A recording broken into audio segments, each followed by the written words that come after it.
Hello and welcome back. If you're new to my channel, I'm Deirdre, and today, as part of the 12 days of Christmas, which is looking like it's going to run over into the new year, but well, up till New Year anyway, but that's okay. We're going to be laid back about this. This is about authenticity and having a bit of fun in life and not being stressed by things and just being real. So this is me being real. Some days I can get here, some days are just not going to happen for a variety of reasons. But today I thought that I would talk about what I've been showing you in my bullet journal for the last little while. Hang on, I have my glasses on. I have my contacts in. When I have my contacts in, I need reading glasses. That's the way. I'd rather have the contacts than worry about not having reading glasses. But you know, if you've followed any of my bullet journals, that I have been running this book list of all the books that I've been reading through the last 2 quarters of this year. So from right at the end of June, so beginning of July, because I wanted to know, I want to have some way of gauging and sort of monitoring myself, keeping myself, I don't know, interested, I think, in re-establishing my reading habit, and I've really enjoyed it. It's been great. I've got back into the use of the library and the booking service at the library where I can just book the next book in the series that I'm reading. All of that sort of thing has been great. So it's been a really good thing on lots of levels. So that was a really big change for me. Now I thought, because this is Christmas time and holidays for us in Australia and New Zealand, these are our long holidays. So here we need books to read on the beach, or just because we give ourselves a few days off over Christmas. And anywhere else in the world, if it's cold and you need to snuggle up with a book, I thought that this is a good time to think about just good fun books to read. Having said that, I have included a couple that are not technically sort of fun books, but are really interesting. All right, I mean, I'm a geek. I know this. This is my thing. I love learning things about the world that I didn't know. So there are a couple like that. Most of them, however, are fun books. And then at the end, because it's going to be Christmas, I've got my very favourite book of all. That's a children's book from a Christmas book. So let's get started. In terms of self-development books, anything by Brendon Burchard. I particularly liked his last one, which is High Performance Habits.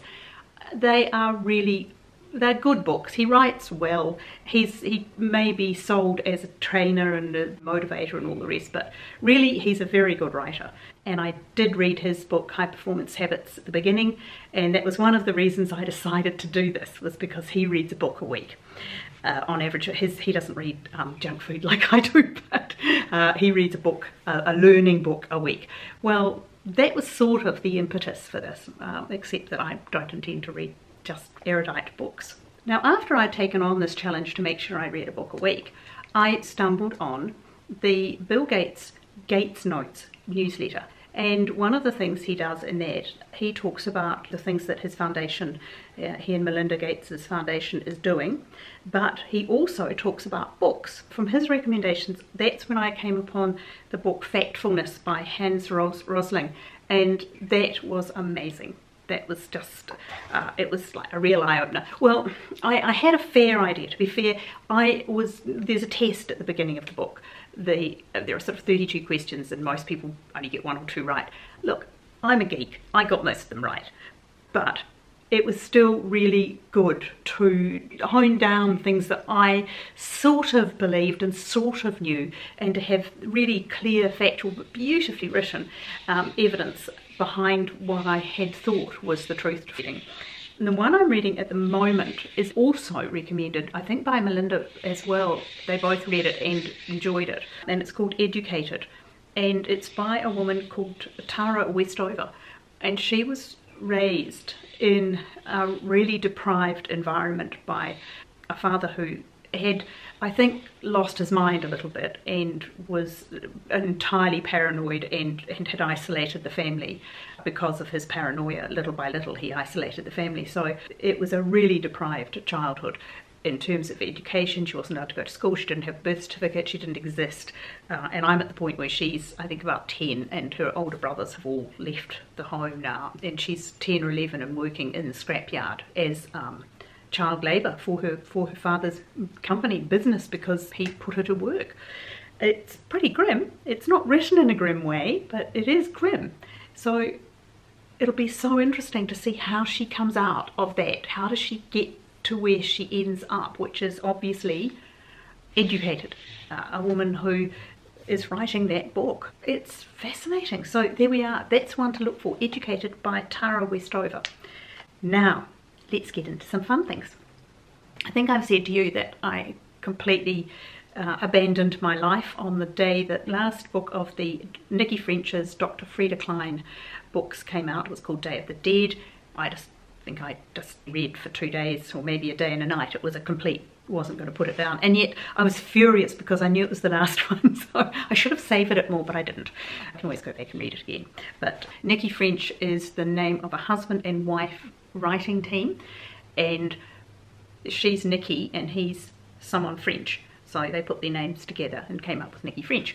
Anything by Nikki French is well written, set in Britain, and the Dr. Frida Kleins are set in London. And when I was on my holiday in London, I was really enjoying it because I had read them, and she's fascinated by the hidden rivers of London, and I had got a book on the hidden rivers, and I found a few of them like the Effra, and I really loved that. And then that links down to another writer that I've just found recently, whom I also am really enjoying, and but I'll talk about that in a minute. So Nikki French, any of the Dr. Frida Klein's, good old crime, but great, mainly it's just great character development, and really well written, and really scary too at times, so it's not like they're soft.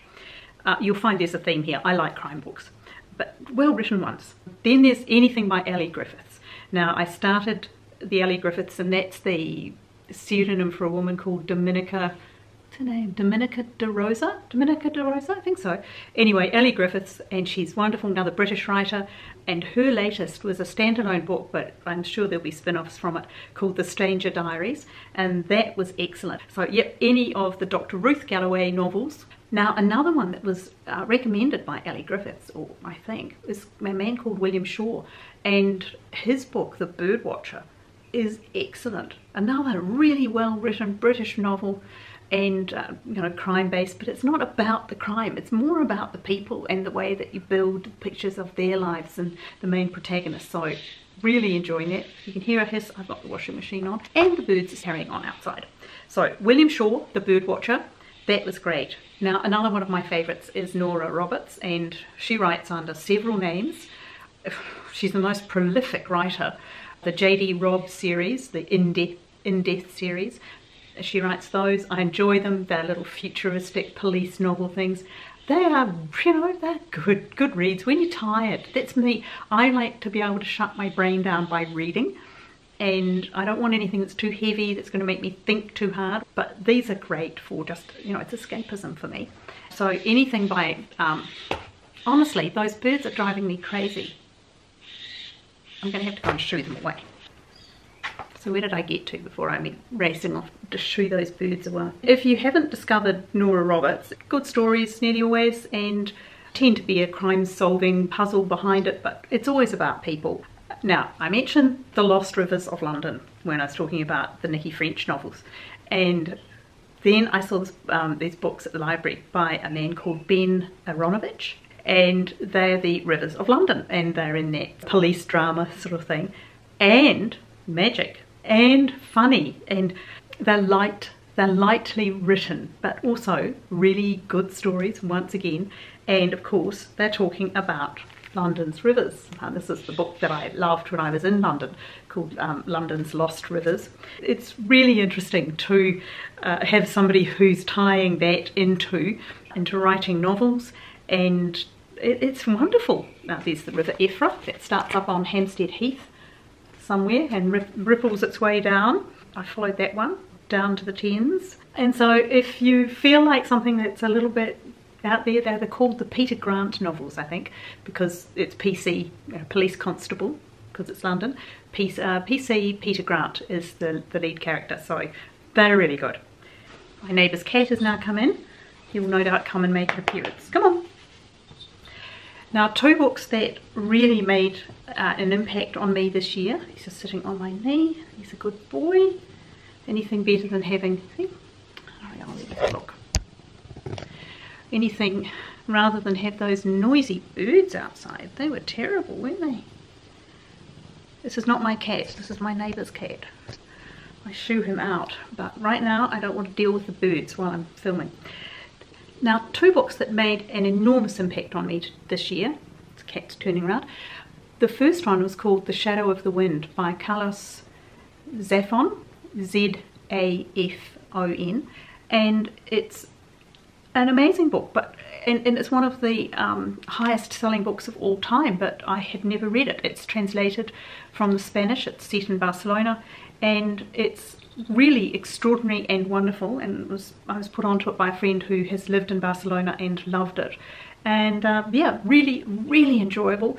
It follows the fate of a little boy who was taken to the Library of Lost Books and gets to choose a book, and the book is The Shadow of the Wind, and he follows the path of the author to try and find out about him, which is astonishing. It's beautifully written, it's an incredible story, and it gives you a picture of Barcelona post-war and in Spain in that time after the fascists. So a really, really interesting book. And the other one is not actually dissimilar, only set in Italy, and it's this.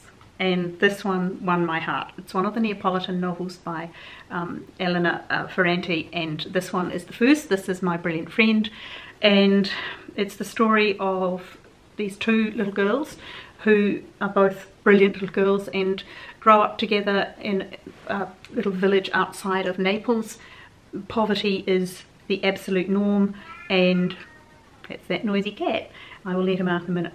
And it is the story of their lives. Now, it is, I suspect, of course, that classic way of writing the truth is to change names and call it fiction, because this is raw, real life, and they're alive. They are not characters on a page. They are astonishing. So if you want something that's going to make you laugh and cry and hang out there for them, for these little girls, it's this. This is amazing. Do read it. It's one of the best books I've ever read. That's a big recommendation. Okay, and now, because it's Christmas, I've got a couple of Christmas books here. Now, because of course I still have my kids' Christmas books, don't I? So here we go. One of my most favourites. Harry Schompenberg's Christmas Present. Santa goes above and beyond to deliver the one present that he forgot to deliver to a little boy who's only going to get one present. So this is how he gets there. This is for kids and for parents. Nothing wrong with that. You're allowed to have a glad heart at this time of the year. This is one of my absolute favourites. It's Shirley Hughes' Lucy and Tom's Christmas. I feel like I raised my kids on Lucy and Tom. I don't think they got a choice. Quite honestly, they're the most beautifully drawn real life stories of children, and it's in Britain, set in Britain, but it's children the world over. And this year I will have something that is a little bit like this, I imagine. Here we go. I can imagine that that's what we're going to get this year. A little one who likes the paper. Elizabeth only likes the wrapping paper on her present. She goes off to sleep in the middle of it like a hamster. So I think we might have one of those. And then this, because after all, I am Australian. Well, I'm a New Zealander living in Australian. And this is Mem Fox's wonderful book called Wombat Divine. And it is the story of Australian creatures putting on the nativity play. And oh, Wombat is so excited. Look at him, he's on a hurry. No, they don't walk on two legs, believe me, they do run around on four. And they're casting for the nativity play.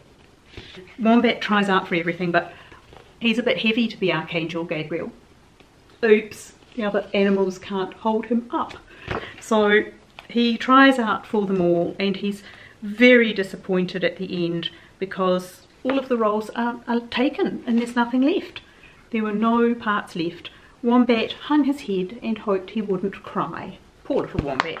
But then our little Numbat goes, hey, what about baby Jesus? And Emu, who's the director, goes, oh, how can I have forgotten that? That's terrible. There's no nativity at all without the baby Jesus. So Wombat is baby Jesus. And there we go. He curls up and he's quiet and still, and he even falls asleep just like a real baby would. Here we are. And they're all talking about it later, and they agree that it was the best one they'd ever had, and you were divine, Wombat. set emu and wombat themed. So if you can get hold of that and you have grandchildren who would like to know about Australian animals or at least be familiar with them, but also it's just a beautiful little Christmas story. So that's me done. That's me done for my books for now. What have I lined up for for the next few weeks? Well, I'm going back into Murakami. I'm going to read Kafka again, Kafka on the Shore again, because it's so brilliant and I haven't read it for a year or two. And I've got Steinbeck. I like to reread. When I'm feeling on holiday, I sort of read a new one and I'll read some old friends, and this is another old friend. The Murakami's an old friend as well. And I've got the next one of this lined up. So I think I'm going to enjoy that. So they are my books that I've been reading this year and a couple that I'll read on into the new year. I hope that was interesting in some way, that something there that you'll get out and maybe there's some names that are new to you. It's always worth sharing books that we like. Most of the time if a friend recommends something you tend to like it, and it was a friend of mine who said I should read The Shadow of the Wind, and boy was she right, it's amazing. Now I've got my Christmas apartment tour coming up. Well, maybe sort of living space, I don't decorate my bedroom. That's coming up soon, and I'll do it in the evening though because I want the sparkle from the lights. And if you'd like to be along for that, don't forget to subscribe and give me a thumbs up if you like this sort of thing. And please tell me your favourite books, share with between us all, and let it know. Talk to each other in the comments down below and let us know what your ones are and what you would recommend.